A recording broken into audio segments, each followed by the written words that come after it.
before we start anything, let's define your why.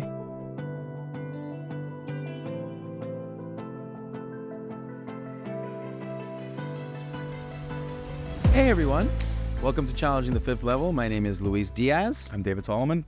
Thank you so much for joining us today. Just think I would switch it up a bit and start by reintroducing ourselves quickly.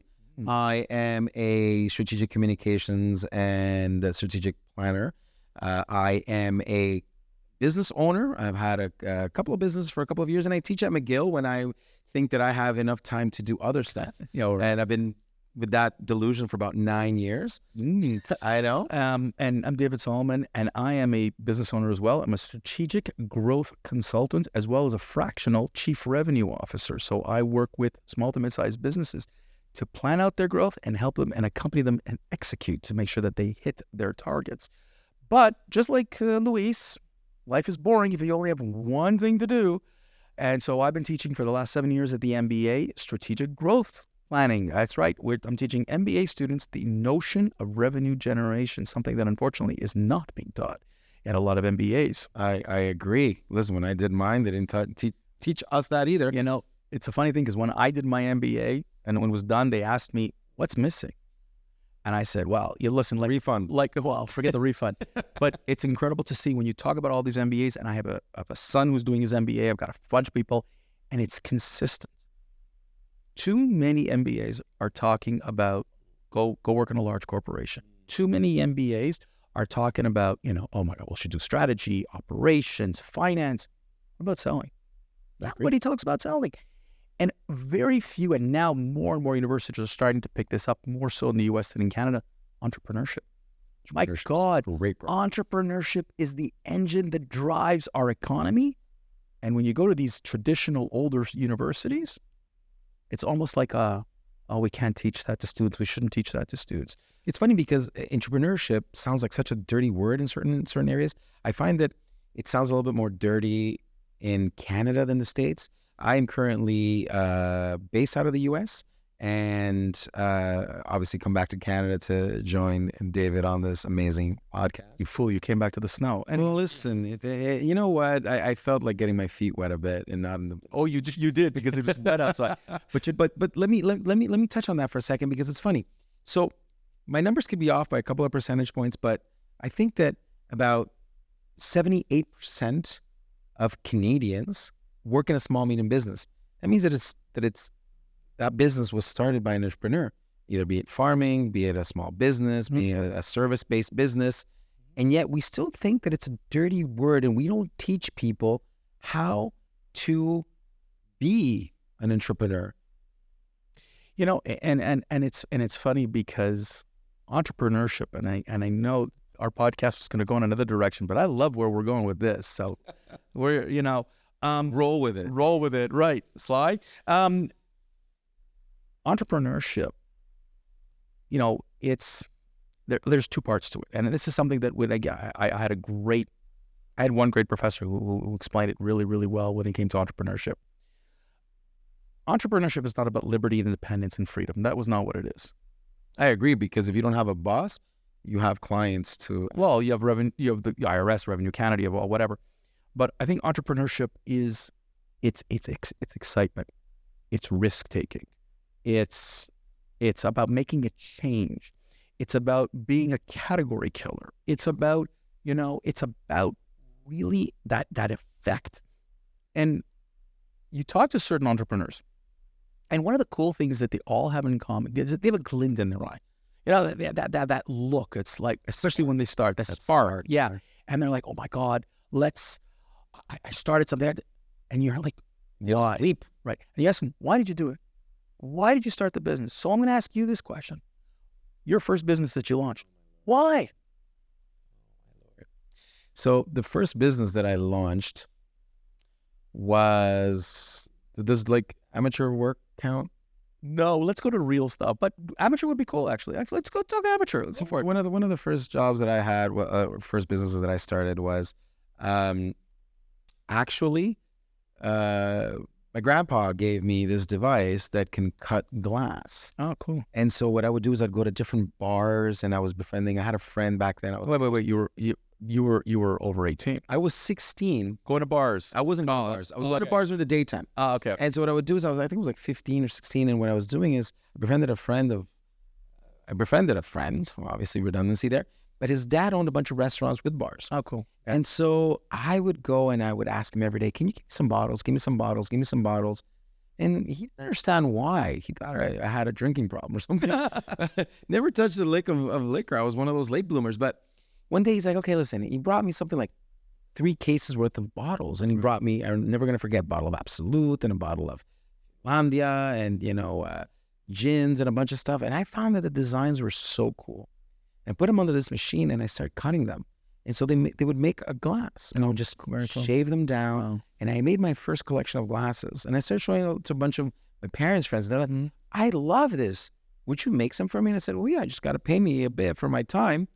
And they would pay me. Oh, wow. So that was my first foray into business. And I think that one of the coolest feelings was having an idea, having it cherished and desired by others, and then being able to deliver. And at that point, I guess, one of the cool things was being considered an adult because I'm actually giving something of value to people that are asking me for something.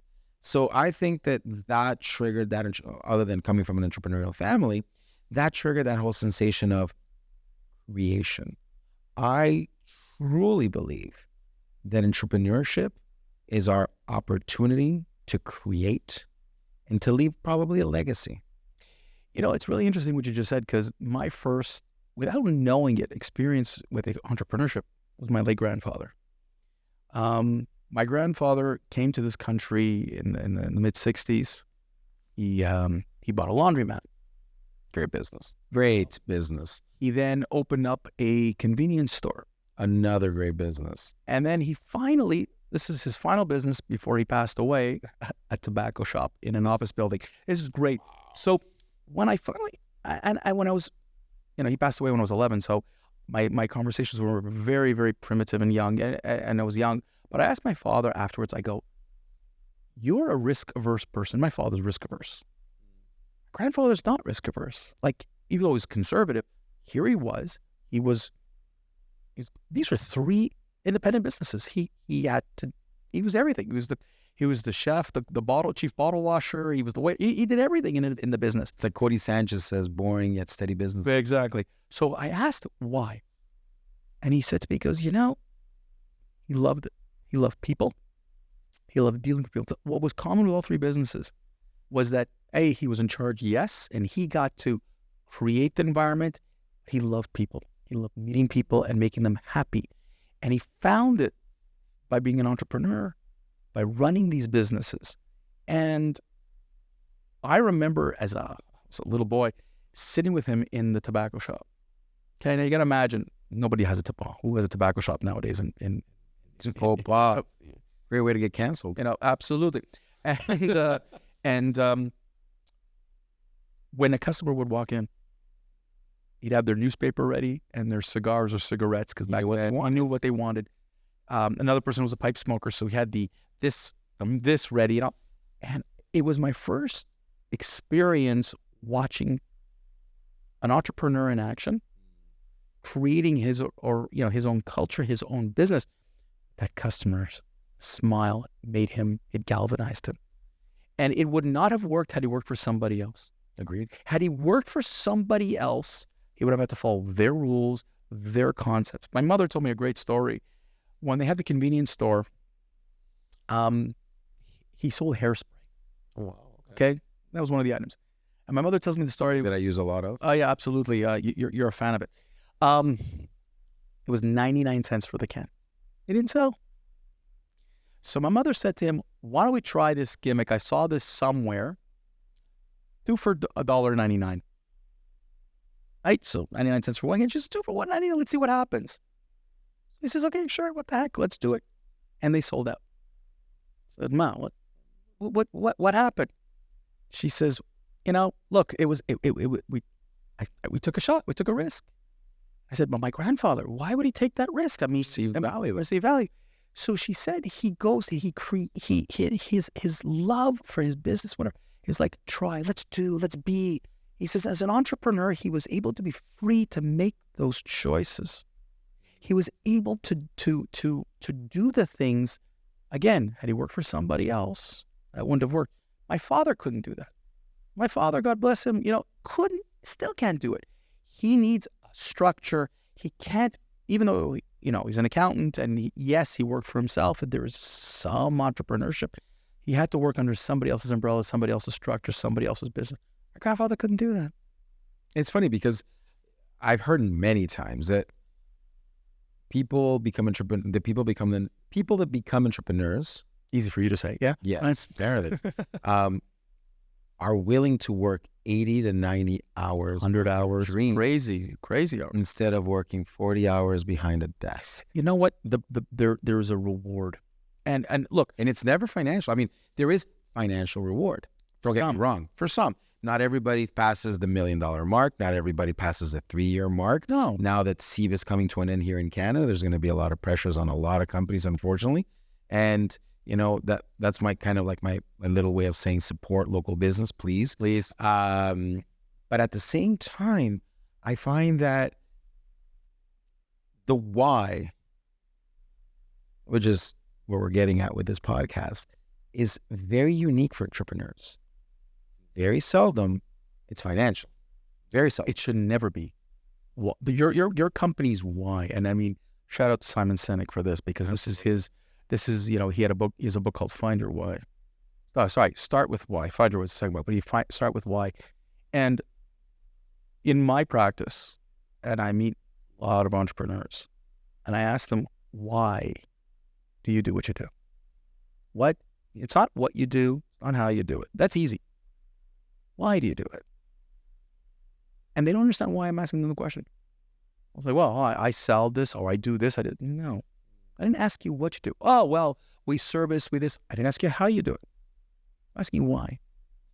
And when you read Simon's book, and I've adopted it and I'm like a huge fan of it, the one thing that stood out to me was, as they say in French, your raison d'être, your reasoning. It's what gets you out of bed. It's what motivates you. It's not just for you, it's for your whole team. And understanding why you do it, sharing that with your staff, sharing that with your employees, sharing that with suppliers. You know what kind of difference it is? It's unbelievable. It's a magical scenario where now everybody understands your competitive edge.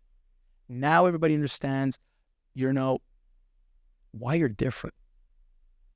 But it also what inspires you, motivates you. What drives you. And so here we spend the beginning of this whole podcast talking about all these wonderful entrepreneurial experiences. But if I had to go back and say to my grandfather, why were you in all these businesses? And his answer with me is, I love to make people happy.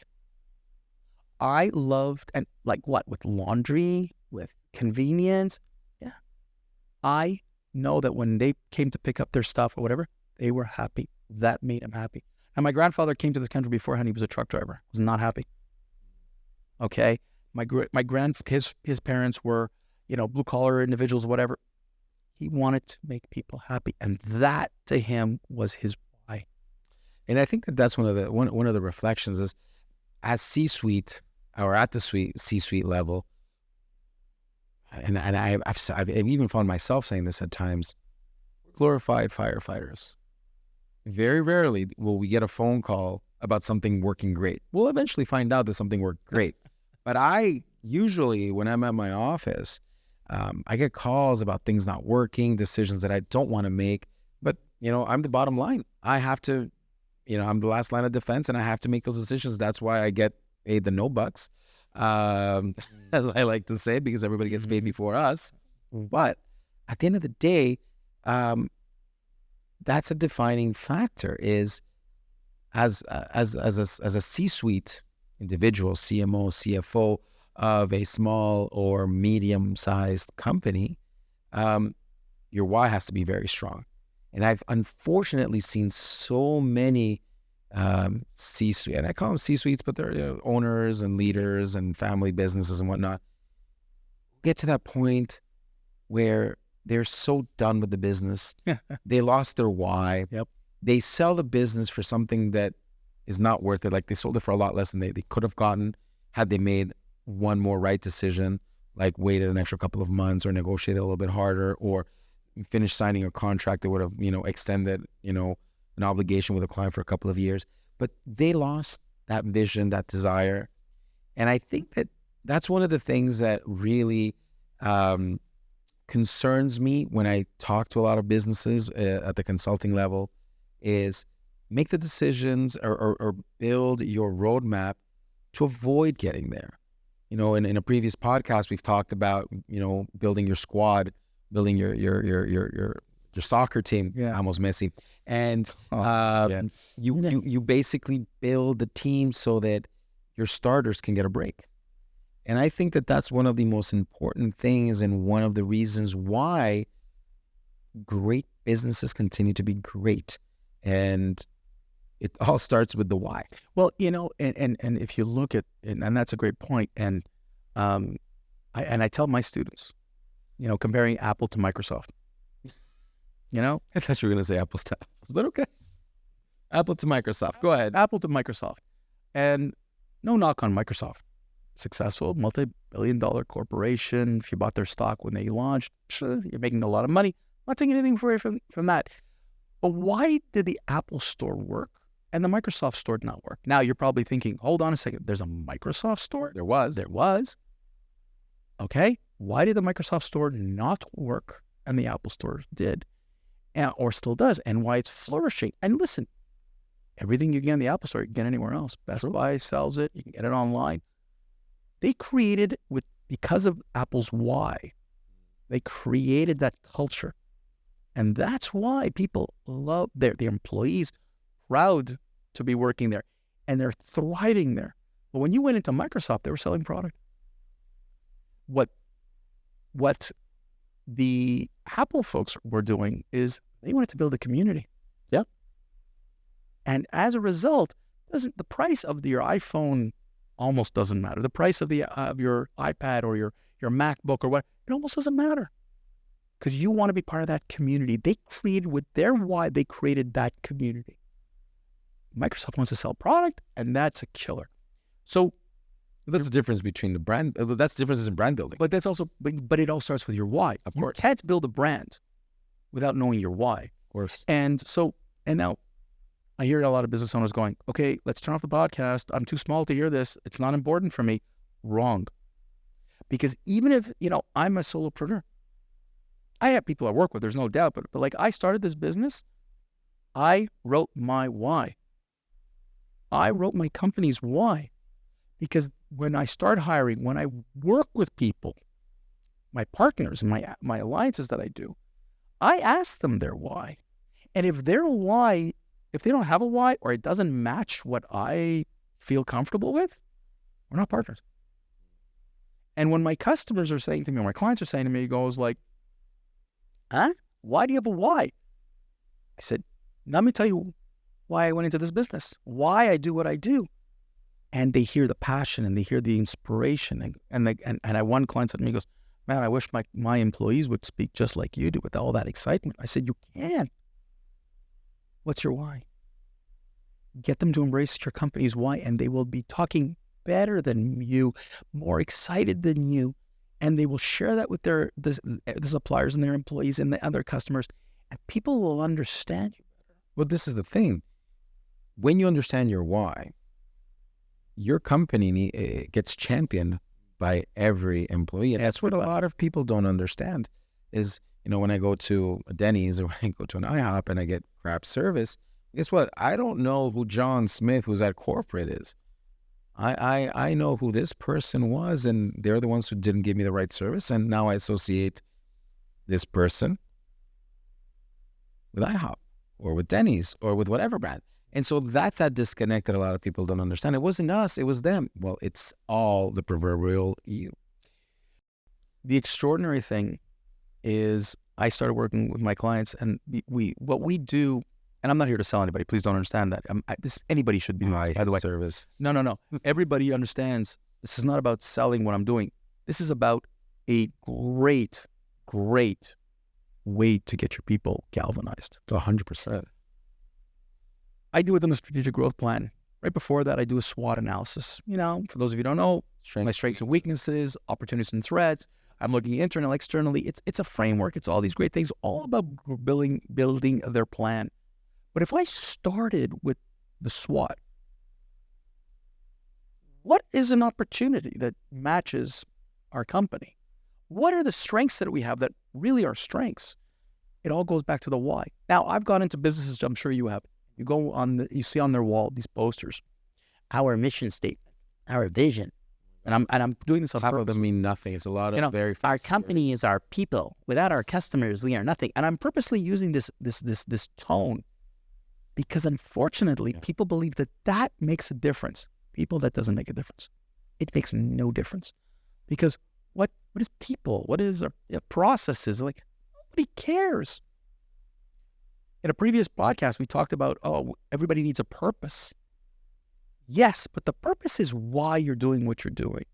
And so if your why is to, and you're and we're not far away from a coffee company, so I'm thinking of these guys with a coffee.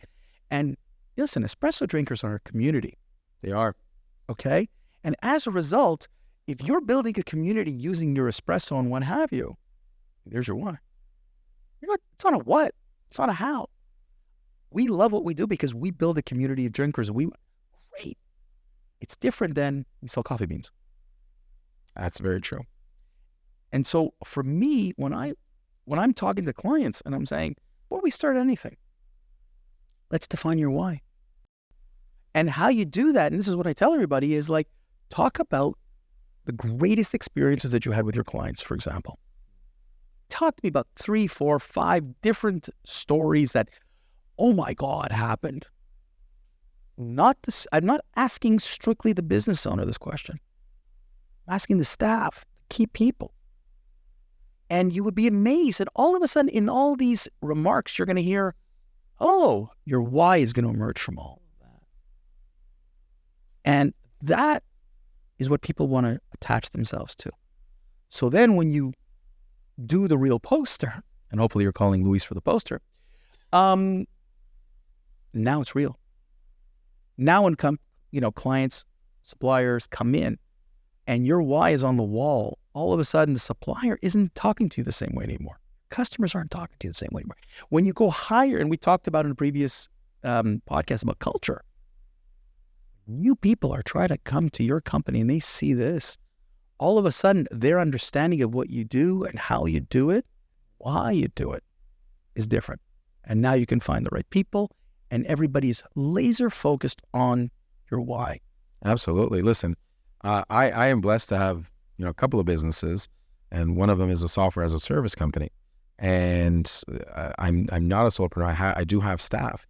But one of the real reasons, and one of our whys, is we truly believe that locally we can build great software that answers problems of North American business without having to export it to people in India or Pakistan. And nothing against that. I mean, if that's your business model, that's great.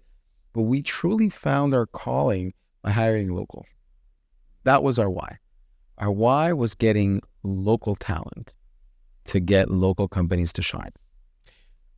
Okay, if that's your why and that's what gets you out of bed and your team out of bed, you've hit it. Good work. You've nailed it. Good work was what got me out of bed. Well, this is where this is your almost like your what and your how, and this is where we all fall into that.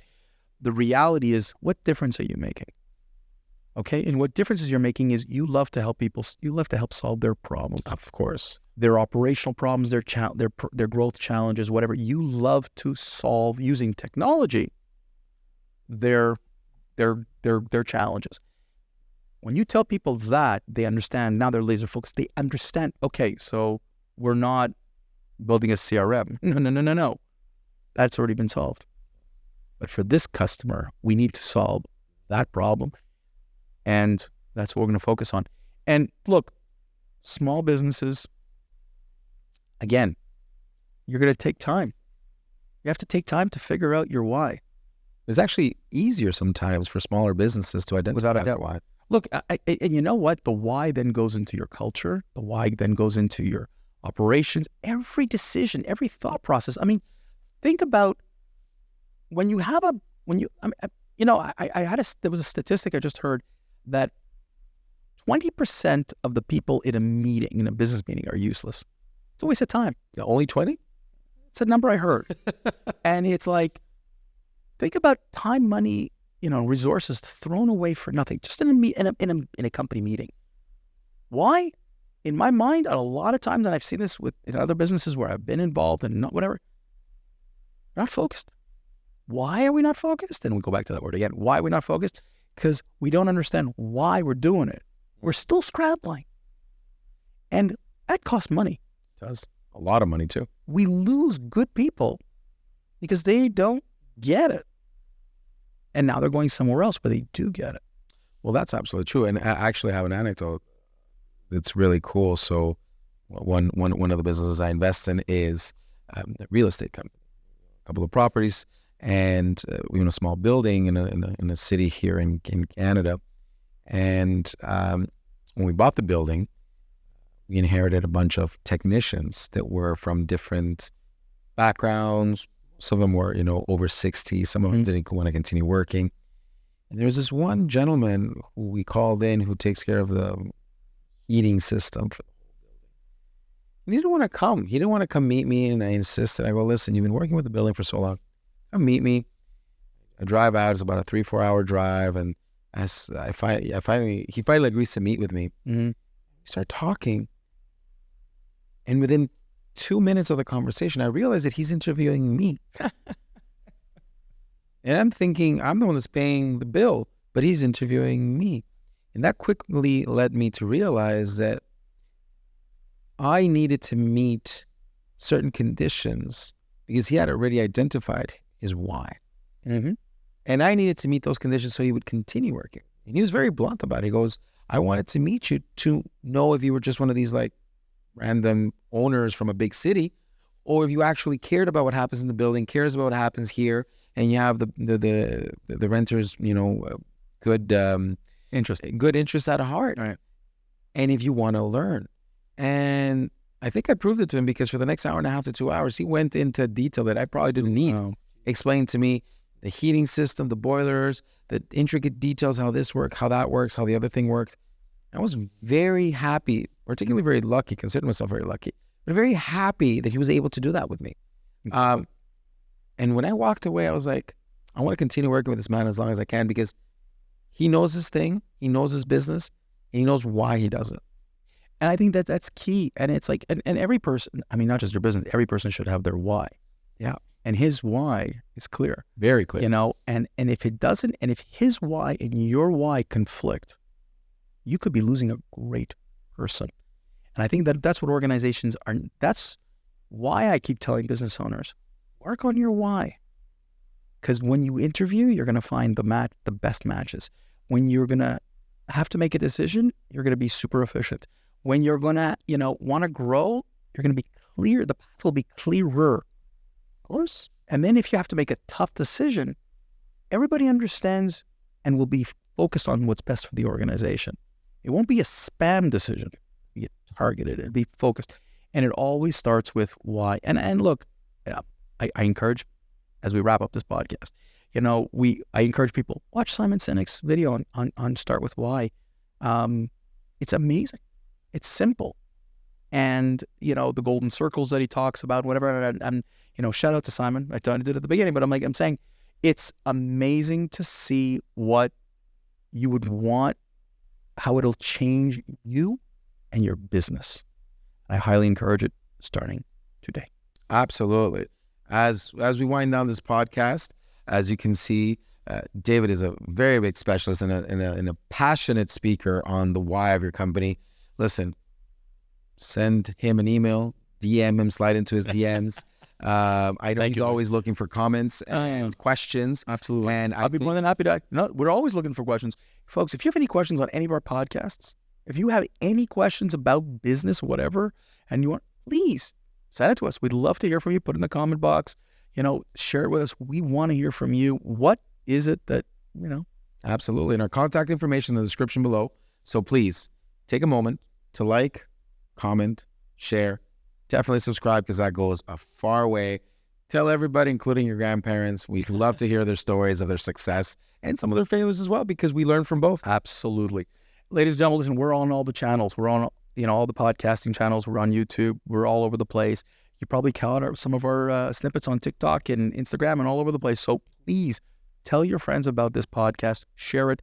It doesn't matter what background you're from, education level you are in. We're here to share our experiences and our knowledge and our clients and our friends' experiences to benefit you. Thank you for sharing these last couple of minutes with us. Have yourself a great time. Cheers.